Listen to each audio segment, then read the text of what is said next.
नमस्कार बच्चों, YouTube channel शिक्षालय में आपका बेहद स्वागत है। मेरा नाम है रेनू यादव। इस YouTube चैनल के माध्यम से हम क्लास 10 स्टैंडर्ड की साइंस को कवर करेंगे। चैप्टर केमिस्ट्री का नंबर 1 चैप्टर ऑलरेडी हो रहा है और अब हम स्टार्ट करने जा रहे हैं chapter number 1 of physics, light. Before we begin with this particular chapter, let us first know what light is. Anything that enables us to see is light. किसी भी चीज के माध्यम से यदि हम किसी चीज को देख सकते हैं तो वो लाइट है। उसके एग्जाम्पल्स आपको पता है, ट्यूबलाइट हो गया, बल्ब हो गया, स्टार्स हो गया, टॉर्च हो गया। These are the sources of light. Clear. और जब बहुत सारी रेज इकट्ठे आती हैं, बंडल ऑफ रेज जब साथ में आती है तो हम उसको बोलते हैं बीम ऑफ लाइट। इसके अलावा दो चीजें और याद रखने की है, एक तो है ऑब्जेक्ट और एक है आपका इमेज। ऑब्जेक्ट का मतलब कोई भी ऑब्जेक्ट, जैसे कि ये है, ये भी एक ऑब्जेक्ट है। जब हम अपने आप को शीशे में देखते हैं तो हम भी एक ऑब्जेक्ट है। और दूसरा होता है इमेज, यानी कि उसकी जो परछाई, हम परछाई नहीं बोलेंगे, उसकी जो इमेज, उसका जो, जैसे हम शीशे में अपने आप को देखते हैं तो हमारी जो तस्वीर उभर कर आती है, that is known as image. Image को कैटेगराइज किया गया है रियल इमेज और वर्चुअल इमेज में। इस लेक्चर में हम रियल इमेज और वर्चुअल इमेज की बात अभी नहीं करेंगे। आगे आने वाले लेक्चर्स में जब मैं आपको बताऊंगी कि इमेजेस कैसे फॉर्म होती हैं, आप खुद ही पता लगा लेंगे कि कौन सी इमेज रियल है और कौन सी वर्चुअल है। पहले हम बात करते हैं लॉज ऑफ रिफ्लेक्शन की। कोई भी इमेज अगर बनती है तो उसके पीछे रिफ्लेक्शन होता है। अब रिफ्लेक्शन क्या होता है? ये हमारे पास एक प्लेन मिरर है। प्लेन मिरर का जो बैक वाला पोर्शन होता है हम उसको पॉलिश दिखाते हैं। देखो बच्चों, आप मिरर और ग्लास में कंफ्यूज ना हो जाइए। ग्लास का मतलब जो जिसमें आप आर पार देख सकते हो, जिसके पीछे पॉलिश नहीं होती है। और वो शीशा, वो आईना, वो मिरर जिसमें आप खुद को देखते हैं, उसके पीछे वाला जो पोर्शन होता है वो पॉलिश्ड होता है। क्लियर। और वही एक ऐसा मिरर होता है जो रिफ्लेक्ट करता है लाइट को, फिर भले ही वो प्लेन मिरर हो, कॉनकेव मिरर हो या कॉन्वेक्स मिरर हो। हम बारी बारी से हर एक चीज के बारे में डिस्कस करेंगे। पहले हम लॉ ऑफ रिफ्लेक्शन को समझें। इससे पहले हम ये समझते हैं कि हमारे पास एक मिरर का होना बहुत ज्यादा जरूरी होता है। मिरर। अब हमारे पास एक रे ऑफ लाइट है। रे ऑफ लाइट जो किसी भी मिरर पर आकर गिरती है या पड़ती है, क्लियर, उसको हम बोलते हैं इंसिडेंट रे। इंसिडेंट रे वो रे ऑफ लाइट जो किसी भी मिरर पर जाकर टकराती है उसको हम बोलते हैं रे ऑफ लाइट। एक और बात याद रखिए, अगर आप एक लाइन खींचते हैं तो ये रे को इंडिकेट नहीं करता है, लेकिन अगर आप उस लाइन के ऊपर एक एरो शो कर देते हैं, इस एरो से पता चलता है कि ये रे ऑफ लाइट क्या है। एरो का डायरेक्शन आपको बताता है कि ये रे ऑफ लाइट किस डायरेक्शन से आ रही है, इधर से आ रही है या इधर से आ रही है। ठीक है, पढ़ते पढ़ते हम बहुत कुछ सीखेंगे। फिलहाल एक रे ऑफ लाइट जो हमारे मिरर पर पड़ती है वो कहलाई जाती है इंसिडेंट रे। वो रे ऑफ लाइट जो वापस दूसरे डायरेक्शन में जाती है, एक रे ऑफ लाइट आई, मिरर को टकराई, मिरर से टकराने के बाद वो वापस जाएगी, तो वो रे ऑफ लाइट जो सरफेस से, मिरर के सरफेस से वापस चली जाती है, उसको हम बोलते हैं रिफ्लेक्टेड रे। क्लियर बच्चों, जब रे ऑफ लाइट किसी भी मिरर पर स्ट्राइक करती है तो जिस पॉइंट पे वो स्ट्राइक करती है वहां से हम एक लाइन खींचते हैं, बिल्कुल परपेंडिकुलर लाइन। इस लाइन को हम बोलते हैं नॉर्मल। इस लाइन को हम क्या बोलते हैं? नॉर्मल। इस लाइन को आप डॉटेड लाइन के फॉर्म से भी दिखा सकते हैं या फिर एक सिंपल लाइन से दिखा सकते हैं, लेकिन इस लाइन पे आप एरो नहीं बनाएंगे। ओके, अच्छा, ये रे ऑफ लाइट जो आके इंसिडेंट हुई है, इसका अगर आप नॉर्मल से एंगल नापते हैं तो वो कहलाया जाता है आपका angle of incidence. Angle of incidence, angle of incidence को हम इससे शो करते हैं, स्मॉल आई से। ये हो गया एंगल और ये हो गया इंसिडेंस का। जिस एंगल पर आपका रे ऑफ लाइट यहाँ टकराती है, ठीक उसी एंगल पर रे ऑफ लाइट पीछे की तरफ भाग जाती है, दौड़ जाती है, रिफ्लेक्ट बैक हो जाती है। इसका मतलब जितना ये एंगल आई है उतना ही आपका एंगल आर भी होगा। एंगल आर का क्या मतलब हुआ? Angle of reflection. Angle of reflection को किससे शो करेंगे? Angle R. क्लियर। पहला नियम हमारा यही है। सबसे पहले जितनी भी हमारी ये इंसिडेंट रे हो, रिफ्लेक्टेड रे हो और जो नॉर्मल होता है वो सारा एक ही प्लेन पर होता है। एक ही प्लेन मतलब एक ही मिरर पर आके टकरा रहे हैं ना। इंसिडेंट रे भी यहीं आई, यहीं से हमने नॉर्मल बना दिया और यहीं से रिफ्लेक्टेड रे वापस चली गई। ये पहला नियम हो गया हमारा। दूसरा नियम क्या है? दूसरा नियम है कि angle of incidence is always equals to angle of reflection.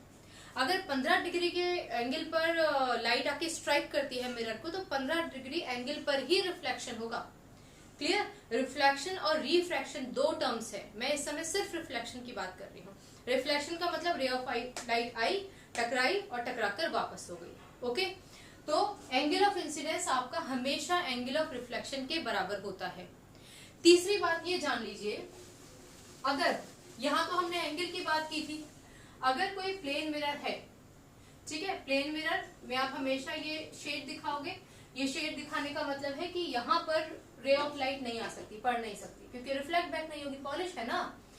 अगर कोई भी रे ऑफ लाइट 90 डिग्री के एंगल पर स्ट्राइक करती है, अगर कोई भी रे ऑफ लाइट 90 डिग्री के एंगल पर स्ट्राइक करती है, ठीक उसी डायरेक्शन में वो वापस हो जाएगी। यानी कि यहीं से आई थी और यहीं वापस हो गई है। तो यहाँ पर angle of incidence is equals to angle of reflection हमेशा की तरह। पर क्योंकि यहाँ पर तो कोई एंगल बना ही नहीं ना, वो तो 90 डिग्री पर आ गई। 90 डिग्री पर आ गई तो मतलब एंगल ऑफ इंसिडेंस और एंगल ऑफ रिफ्लेक्शन दोनों हमारे 0 होंगे। Is that clear? 0 डिग्री होंगे। ओके, पर अगर कभी भी तिरछी रे पड़ती है, किसी भी एंगल पर पड़ती है, तो उसका एंगल ऑफ रिफ्लेक्शन भी होता है। तिरछी रे पड़ेगी, उस केस में हम यहाँ पर नॉर्मल बनाएंगे। मुझे उम्मीद है आपको इतनी बात समझ में आई होगी। क्लियर? अच्छा, ये जो मिरर है ना, ये जो मिरर है ये तो हो गया हमारा प्लेन मिरर। प्लेन मिरर के साथ हमारे पास दो और मिरर होते हैं, स्फेरिकल मिरर। स्फीयर तो समझते होगे ना, गोलाकार जो होता है वो स्फीयर होता है। इसी गोलाकार से दो मिरर्स निकलते हैं, एक को कॉनकेव मिरर बोलते हैं, एक को कॉन्वेक्स मिरर बोलते हैं। आज का जो लेक्चर है उसको हम कॉनकेव मिरर पर ही कंसंट्रेटेड रखेंगे। क्लियर? आइए देखते हैं कि वो कैसे बनता है। ज्यादातर बच्चे इसमें ही कंफ्यूज होते हैं, वो समझ ही नहीं पाते हैं कि कॉनकेव मिरर कौन सा है और कॉन्वेक्स मिरर कौन सा है। क्लियर? तो मैं आपको इसको एक एग्जांपल से समझाऊंगी, आप ध्यान से सुनिए। मान लीजिए कि मैंने एक चूड़ी ली या फिर कोई भी गोलाकार लिया, कोई भी गोल ऑब्जेक्ट जो आपके दिमाग में आता है आप उसको सोच लीजिए। अच्छा, क्योंकि ये सर्किल है, गोल है, तो इसका मतलब इसके बीच में इसका एक सेंटर भी होगा। क्लियर? ये हमने इसका सेंटर बना लिया है और फिलहाल के लिए हमने ये मान के चला है कि ये जो चूड़ी है या फिर ये गोल जो भी आपके दिमाग में आकार आता है, या स्फीयर ही मान लीजिए, सर्किल ही मान लीजिए, उसको हम दो हाफ में डिवाइड कर देते हैं। क्लियर? इसके पहले हाफ को, इस वाले हाफ को हम हटा देते हैं यहाँ से और सिर्फ इस हाफ पर कॉन्सेंट्रेट करते हैं। ये लाइंस भी मिटा देते हैं, इनकी जरूरत नहीं है। हमने सिर्फ इस हाफ पर अपने आप को कॉन्सेंट्रेट कर लिया है। सेंटर आपका वही रहेगा जहां था। क्लियर हो रही है बात? ये वाला जो हमारा मिरर होता है, this is known as the concave mirror. Clear? ज्यादातर बच्चे कंफ्यूज हो जाते हैं कि कॉनकेव कॉन्वेक्स को कैसे याद रखें, तो मैं आपको समझाती हूँ। केव आप समझते हो ना बच्चों? केव क्या होता है? केव गुफा होती है, और हम लोगों ने जो टेलीविजन में देखा है वो गुफा हमेशा ऐसे होती है ना, उसमें अंदर आप जा सकते हो, अंदर की तरफ गहरी होती है ना। तो आप ये मान के चलिए कि आप जिस डायरेक्शन में खड़े हैं उससे अगर अंदर की तरफ गहराई हो रही है तो वो केव है, और केव हुआ तो कौन सा मिरर हुआ? Good, concave mirror. ओके, अच्छा, कॉनकेव मिरर का ये जो बाहर वाला पोर्शन होगा ना, ये वाला पोर्शन, ये आपका पॉलिश्ड है। This surface, outer surface is the polished one. जाहिर सी बात है, आप केव के अगर अंदर जा रहे हैं तो वो स्पेस तो आपका ओपन है ना, उसके बाहर पॉलिश्ड होगा। ओके, अब इसको थोड़ा सा समझ लेते हैं। यहाँ पे हम एक रे ऑफ लाइट, हम सिर्फ एक लाइन खींचेंगे। यहाँ पर एक लाइन हमने खींच ली। इस लाइन को अब आप तो समझ गए हो ना कि ये हमारा कौन सा मिरर है? Concave mirror. This is a concave mirror. Concave mirror का जो जस्ट बीच वाला सेंटर था उसको हम बोलेंगे centre of curvature. Centre of curvature. Clear? हम क्या बोलेंगे उसको? Centre of curvature. ये वाला जो पॉइंट है बच्चों, इसको हम बोलेंगे पोल। इसको हम बोलेंगे पोल। अच्छा, ये जो हमारी ये लाइन जा रही है, इस लाइन को हम बोलते हैं प्रिंसिपल एक्सिस। Principal axis. अगर मैं इसी लाइन को और पीछे ले जाऊं तो मैं डॉटेड फॉर्म में लेकर जाऊंगी। इस डॉटेड फॉर्म का क्या मतलब होता है? इसका मतलब होता है इन्फिनिटी। इन्फिनिटी का काफी यूज आएगा इस लेक्चर में, याद रखिएगा। ठीक है, दोबारा से एक बार रिवाइंड कर लेते हैं। हमने एक स्फीयर की बात की है, क्योंकि इस स्फीयर में अंदर की तरफ गहराई है, इसलिए वो हुआ केव, मतलब कि कॉनकेव मिरर। हमारा जो कॉनकेव, जो पूरा हमारा स्फीयर था, उसका जो सेंटर है, अब वो सेंटर कहलाया जाएगा सेंटर ऑफ कर्वेचर। वो लाइन जब मिरर को क्रॉस करती हुई बाहर जाएगी तो सेंटर ऑफ कर्वेचर के ठीक सामने होगा हमारा पोल। इस लाइन को हम बोलेंगे प्रिंसिपल एक्सिस। अगर हम इसको और पीछे ले जाते हैं तो ये हमारा कहलाया जाता है इन्फिनिटी। रहेगा प्रिंसिपल एक्सिस ही, लेकिन इन्फिनिटी तक जा रहे हैं। अब इन्फिनिटी तो कितना भी दूर हो सकता है, आसमान तक ले जाओ, पाताल तक ले जाओ। क्लियर? ये तो आपको समझाने के लिए मैंने आपको बोला। अच्छा बच्चों, जब हम स्फीयर की बात करते हैं और हमारा सेंटर होता है, तो इस सेंटर, इसकी दूरी को हम क्या बोलते हैं? रेडियस बोलते हैं ना। क्लियर? तो ये वाला जो पोर्शन है आपका, यहां से लेकर यहां तक का, क्लियर? समझ रहे हो? यहां से लेके यहां तक का जो पोर्शन है आपका, वो कहलाया जाएगा रेडियस ऑफ कर्वेचर। क्या कहलाया जाएगा? It will be called as radius of curvature. हो गई बात क्लियर? इस पोर्शन का, सेंटर से लेके पोर्शन पोल तक का जो पूरा का पूरा लेंथ है, अगर इसको आप जस्ट हाफ कर दो, क्लियर? सेंटर ऑफ कर्वेचर से लेके पोल तक का जितना भी आपका लेंथ है, अगर आप उसको जस्ट हाफ कर देते हो तो वहां पर होता है आपका एफ, मतलब कि फोकस। क्लियर? क्या होता है? फोकस। और फोकस से लेकर यहां, फोकस से लेकर पोल तक की जो दूरी होती है आपकी, उसको हम बोलते हैं फोकल लेंथ। क्लियर हो गई बात? यहां सुन लीजिए एक बार, मैं यहां बता देती हूं। ये आपका स्फीयर है, ये आपका सेंटर ऑफ कर्वेचर है, ये आपका पोल है।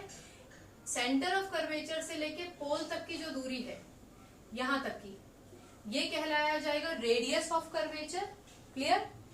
इन सेंटर ऑफ कर्वेचर से पोल की जो आधी दूरी है, क्लियर, वो हो जाएगा आपका एफ, जिसको आप बोलते हो फोकल लेंथ। अगर ये 2 सेंटीमीटर का है तो फोकल लेंथ कहां पर होगी? 1 सेंटीमीटर पर होगी। मुझे लगता है कि इतना आपको समझ में आ गया होगा। एक फॉर्मूला भी है, बल्कि focal length is equals to r/2। आप समझ ही गए होंगे। मैंने बताया ना आपको कि अगर ये दूरी हमारी r कहलाई जाती है तो फोकल लेंथ क्या होती है? इसकी आधी होती है। आधी का मतलब या तो आप ऐसे बोल दो कि focal length is half of r, या फिर आप बोल दो focal length is equals to r/2। दोनों में कोई फर्क नहीं है, कोई फर्क नहीं है। मुझे उम्मीद है आपको इतना समझ में आया होगा। आगे बढ़ते हैं, हम बात कॉनकेव मिरर की ही करेंगे।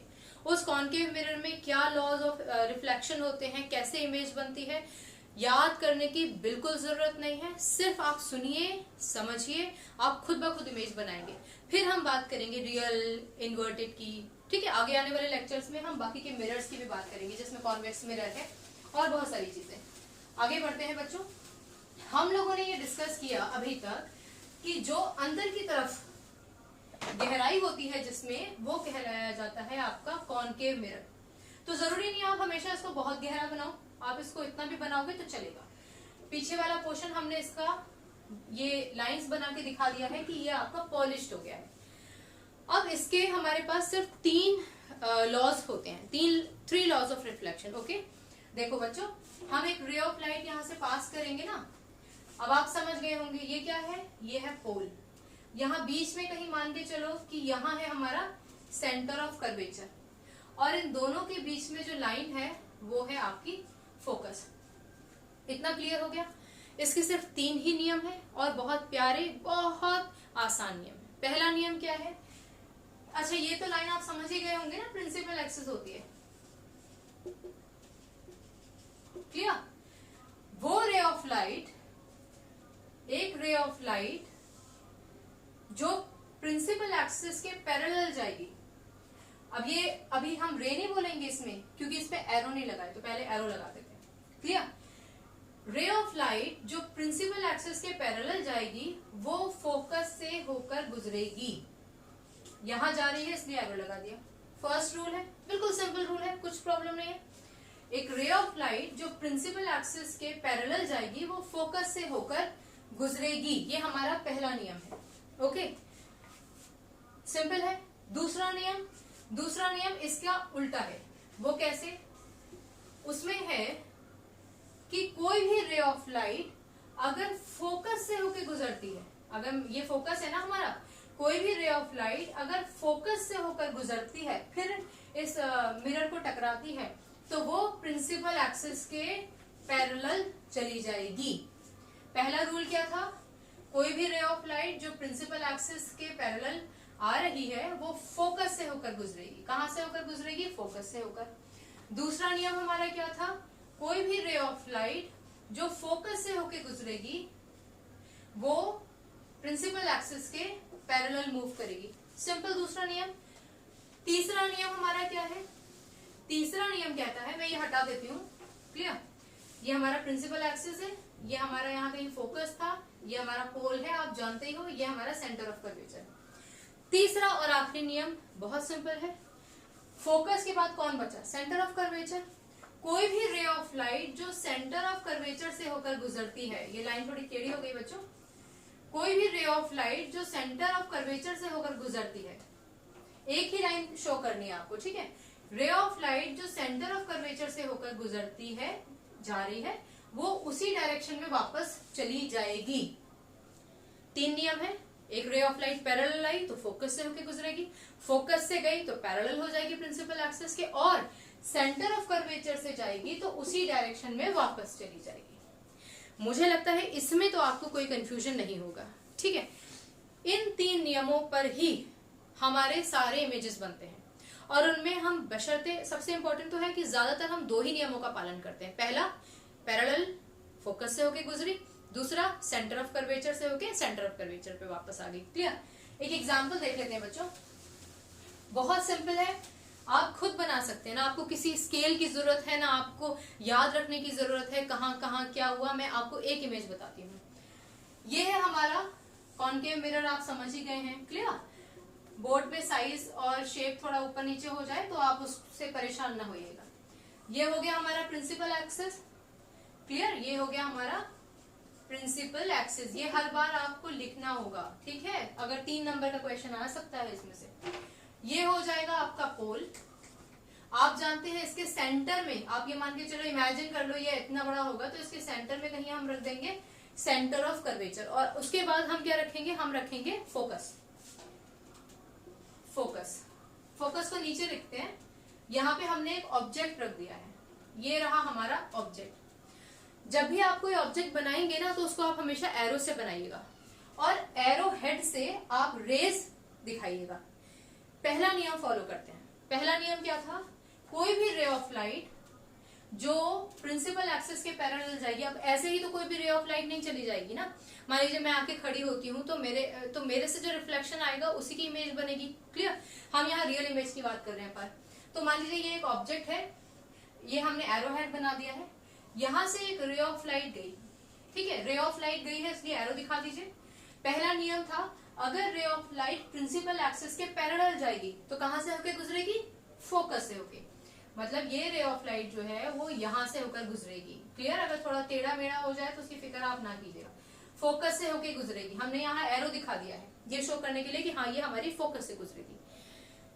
दूसरा, हम लोगों को जो नियम फॉलो करना है वो सेंटर ऑफ कर्वेचर को लेके फॉलो करना है कि अब जो रे ऑफ लाइट आएगी वो हमारी सेंटर ऑफ कर्वेचर से होकर गुजरेगी।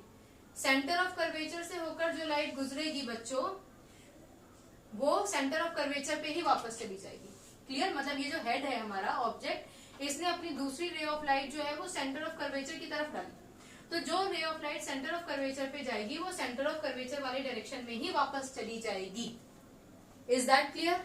अच्छा, अब यहाँ तो कहीं रेज मिलती नजर नहीं आ रही है हमें। ये पीछे की तरफ जो पोर्शन है ना, यहाँ पर भी हमें फिलहाल अभी इस केस में, इसलिए मैंने आपको ये सबसे पहले केस डिस्कस किया है, इस केस में हमें रे ऑफ लाइट कहीं फिलहाल मीट होती नजर नहीं आ रही है, लेकिन हम ऐसा मानेंगे कि कहीं इन्फिनिटी पर जाकर ये दोनों के दोनों रेज जो हैं ये मिल जाएंगी।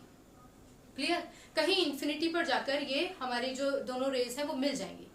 अब आपसे 3 चीजें मुख्यतः पूछी जाएंगी और आपको 3 लिखनी भी है। पहली बात, इमेज बनी कहाँ? इमेज कहाँ बनी है? इन्फिनिटी। अच्छा, अगर इन्फिनिटी में इमेज बनी है तो उसका जो मापदंड है ना, उसको हम कहां से नापेंगे? हम प्रिंसिपल एक्सिस से ही नापेंगे, नीचे की तरफ जाएंगे। तो मान लेते हैं कि यहाँ इमेज बनी है, तो ऑब्जेक्ट का साइज तो इतना छोटा सा था और इमेज का साइज क्या हो गया? बड़ा हो गया। तो इसका मतलब इसका साइज क्या है? एनलार्ज्ड। एनलार्ज्ड का मतलब बहुत बड़ा है। क्लियर? और उसके बाद तीसरी चीज हमारे पास होती है कि आपका ये जो पर्टिकुलर कंपोनेंट है उसका नेचर क्या है। तो क्योंकि ये प्रिंसिपल एक्सिस के नीचे बन रही है, ऑब्जेक्ट ऐसे था और इमेज ऐसे बन रही है, ऑब्जेक्ट ऐसे था और इमेज ऐसे बन रही है, इसका मतलब ये क्या हुआ? इन्वर्टेड। और जो इमेज इन्वर्टेड होती है वही रियल होती है हमेशा। तो इमेज हो गई रियल एंड इन्वर्टेड। अब रियल इमेज की डेफिनेशन सुन लीजिए। वो इमेज जो 2 रेज के आपस में मिलने से बनती है वो हमारी कहलाई जाती है रियल इमेज। क्योंकि रे ऑफ लाइट अब कांच के बियॉन्ड जाके तो नहीं मिलेंगी ना, आप तो कांच तक ही देख सकते हो ना, पीछे तो पॉलिश है, तो उसका रिफ्लेक्शन कहीं जाके मिलेगा ना। Is that clear? और जब वो रिफ्लेक्शन पड़ेगा तो प्रिंसिपल एक्सिस के नीचे बन रही है इमेज, क्योंकि प्रिंसिपल एक्सिस के नीचे बन रही है इसलिए इन्वर्टेड है, इन्वर्टेड है तो रियल है। तो रियल इमेज की डेफिनेशन ये होती है जब रे ऑफ लाइट किसी भी इमेज को उल्टा बनाते हैं तो वो हमारी रियल होती है और रियल हमेशा इन्वर्टेड होती है। आई होप इतना आपको समझ में आया होगा। क्लियर? पहला केस हमने फोकस पे डिस्कस किया है, पहला ऑब्जेक्ट हमारा कहाँ था?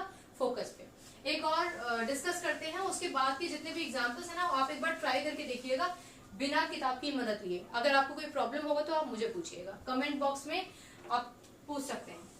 हमने, अब आप समझ गए होंगे, ये कॉन्वेक्स मिरर है, सॉरी कॉनकेव मिरर है, पॉलिश कर दिया हमने इसको लाइन दिखा के, ये हो गया हमारा, आप समझ ही गए हैं, प्रिंसिपल एक्सिस। क्लियर? ये हो गया हमारा पोल। आप इमेजिन कर लीजिए कि ये गोला आकार है तो कहीं यहाँ पे हम दिखाएंगे सेंटर ऑफ कर्वेचर और इसके इन दोनों के ठीक बीच में अगर ये 4 सेंटीमीटर है तो 2 सेंटीमीटर पर हम दिखा देंगे फोकस। असल में बच्चों अगर आप पेन और स्केल और स्केच से अगर आप इसको बनाएंगे ना तो आपको थोड़ा सा दिक्कत आ सकता है, तो इसमें बहुत ज्यादा टाइम वेस्ट करने की जरूरत नहीं है। आप जिस हिसाब से मैं बोल रही हूँ वैसे आप काम करो, आपको परफेक्ट आएगा, एकदम से परफेक्ट आपकी इमेज आएगी। कैसे? यहाँ लेते हैं, सेंटर ऑफ कर्वेचर पे है बच्चों ऑब्जेक्ट है तो आपने एक एरो हेड दिखा दिया है। क्लियर? अच्छा, पहला नियम क्या है? पहला नियम है कि कोई भी रे ऑफ लाइट जो, अब जाहिर सी बात है एरो हेड से ही पहली लाइट निकलेगी ना, एक रे ऑफ लाइट अगर प्रिंसिपल एक्सिस के पैरेलल है, रे ऑफ लाइट अगर प्रिंसिपल एक्सिस के पैरेलल है तो वो कहां से पास होगी? फोकस से। इसका मतलब ये रे ऑफ लाइट तो भाई यहां से पास हो गई नीचे की तरफ। क्लियर? और इसके बाद हमें दूसरा नियम क्या फॉलो करना है? दूसरा नियम सिंपल है, दूसरी लाइन सेंटर ऑफ कर्वेचर से क्रॉस होगी। इसका मतलब ये ऑब्जेक्ट है।